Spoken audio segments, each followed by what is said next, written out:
सरकार भले ही स्वास्थ्य व्यवस्थाओं को दुरुस्त करने का लगातार प्रयास कर रही है, लेकिन सरकार के कर्मचारी सरकारी योजनाओं को चूना लगाने से बाज नहीं आ रहे हैं। हाल ही में ताजा मामला विदिशा जिले के पठारी से सामने आया है, जहां रात करीब 3 बजे एक महिला का प्रसव खुले आसमान में सड़क पर ही हो गया। परिजनों का आरोप है कि एम्बुलेंस और जननी एक्सप्रेस को कई बार फोन किया गया, लेकिन उनकी तरफ से वाहन मुहैया नहीं कराया गया। 3 घंटे इंतजार करने के बाद भी जब एम्बुलेंस नहीं आई तो मजबूर होकर परिजन महिला को अस्पताल की ओर ले जाने लगे, लेकिन रास्ते में दर्द अधिक होने के कारण सड़क पर ही तिरपाल उड़ाकर महिला का प्रसव किया गया। रही है। रात के 3:30 बजे हैं, लगभग लगभग 12-1 बजे से यहीं पर हैं रोड पर, और डिलीवरी हो गई है। देखें भाई साहब, पठारी की ये व्यवस्थाएं हैं। ये हमारी गड़ी है और ये कंट्रोल है सहकारी समिति। चौकीदार भाभी ने पूरी मदद की है, और अपने ये मोहल्ले के हैं, यहीं पर ये भाभी हैं, महाराजन बुआ हैं।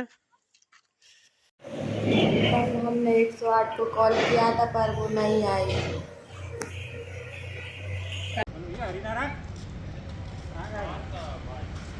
पठारी में पेशा हुआ है देर रात सड़क पर, क्या था पूरा मामला? हाँ, आज ये घटना मेरे संज्ञान में आई है। संज्ञान में आने के बाद ही मैं पठारी गया, और पठारी जाने के बाद मैंने जो वहाँ देखा वो उसमें मेरे को ये मिला है कि संजना पति संजय सहारिया, जो टपरा के रहने वाले हैं, छपारा टपरा के रहने वाले, उसको गर्भवती थी उसकी महिला, पहला या दूसरा प्रसव था उसको। तो उसको डिलीवरी होने वाली थी, तो वो अपनी पत्नी, एक्चुअल में क्या है, उसका पति काम करता था वहीं पर पठारी में, तो वो अपनी पत्नी को ले आया यहीं पठारी में। तो पठारी के किसी किराए के मकान में वो शिफ्ट था। और फिर अचानक उसको रात को 2-2:30 बजे के करीब दर्द हुआ उसे, तो उसने 100 पहले तो 118 पे कॉल किया, फिर एक और किसी पर बाद में 108 पे एक कॉल किया उसने, जो कि वहाँ लग गया। और कॉल पे उसने गाड़ी की डिमांड की कि हमारी पत्नी को डिलीवरी होने वाली है, हमें गाड़ी चाहिए। तो उधर कॉल सेंटर से बताया गया कि हम अभी देख के बताते हैं। इतने में होल्ड करने के लिए उसको कहा, और इतने में उसका खुद का मोबाइल भी वो हो गया, डिस्चार्ज हो गया। मोबाइल डिस्चार्ज की स्थिति में था, तो ना उनसे बात हो पाई ना उससे बात हो पाई। फिर वो क्या करे, तो वो उसने सोचा कि अब तो चला जाए, तो फिर वो पैदल ही चल दिए, मियाँ बीवी दोनों लेके। और मेरे ख्याल से हॉस्पिटल से 500 या 600 मीटर दूर रास्ते में ही बाजार में उसकी डिलीवरी हो गई, जो कि 3:39 की घटना है। ये 3:39 में घटना पे हुई।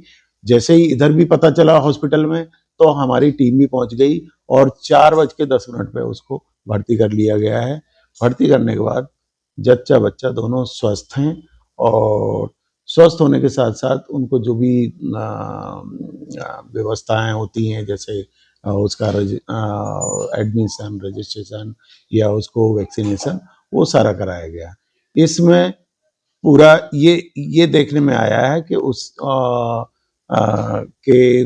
और आशा का भी मैंने बयान लिया है, आशा भी वहाँ थी। आशा का बयान लिया तो आशा ने भी बताया कि सर, इसकी जो डिलीवरी होने वाली थी वो ईडीडी उसकी 16 फरवरी की थी।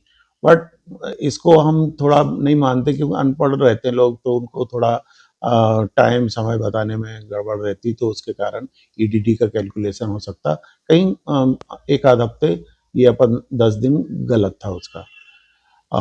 तो इसमें हमने देखा है कि थोड़ा सा गाड़ी की वो तो गाड़ी के कारण प्रॉब्लम तो हुई है, बाकी विभाग के द्वारा इस तरीके का कुछ नहीं किया गया। उसमें जैसे ही इधर हॉस्पिटल में पता चला, एक दाई और एक चपरासी दोनों जाके लेके आए उसे, और लेके उसको भर्ती किए। ये पूरी घटना है। कौन सी अस्पताल में? वहीं पठारी हॉस्पिटल में, पठारी के हॉस्पिटल है।